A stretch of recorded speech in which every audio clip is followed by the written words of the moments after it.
We are learning about a possible new clue in the search for the mother of Today Show co-host Savannah Guthrie this morning. Authorities are looking into whether a ransom note sent to a local TV station there in Arizona is legitimate. Jonathan Vigliotti spoke with a Pima County sheriff who said they felt compelled to share the note with Guthrie's family. The thousands of tips that you get, you don't show everything. Well, no, because some of them just don't have any. This rose to the sure level. Sure does. It's more threatening. You guys asked, was there any threats? This was pretty threatening.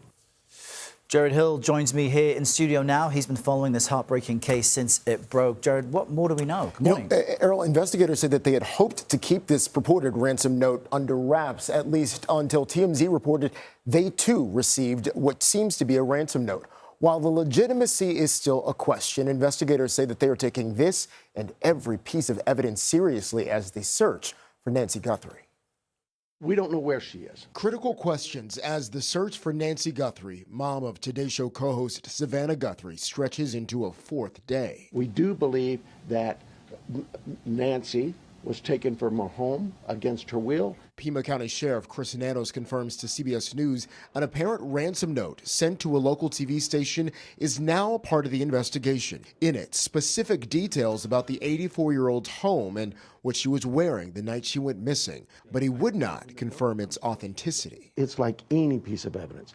You give it to us. You give us a lead. We're going to look at every aspect of that lead and work it as a lead. TMZ says it also received a note demanding millions of dollars in Bitcoin, forwarding it to the sheriff. This as CBS News cameras captured what appears to be a small amount of blood outside of Nancy Guthrie's house. Nanos says a little bit of blood was found inside the home as well. We've submitted all kinds of samples for DNA, and we've gotten some back, but nothing to indicate any suspects. The FBI is assisting, conducting interviews and analyzing local cell phone data.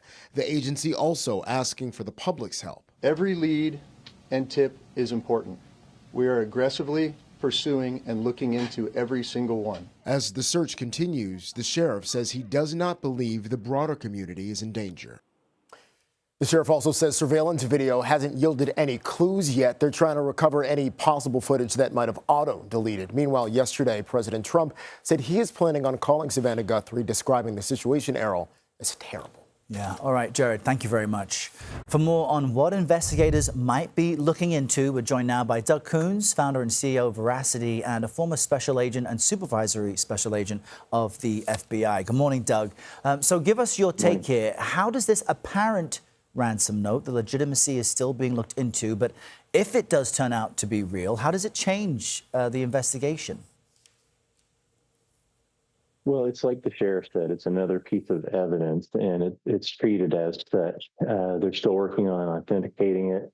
You know, some of the details, my understanding is that they knew things about the crime scene that were not made public yet. That still doesn't automatically jump you to authenticating it. So it's going to be run to ground just like any other piece of evidence. You're going to look at the when, where, what, how, why.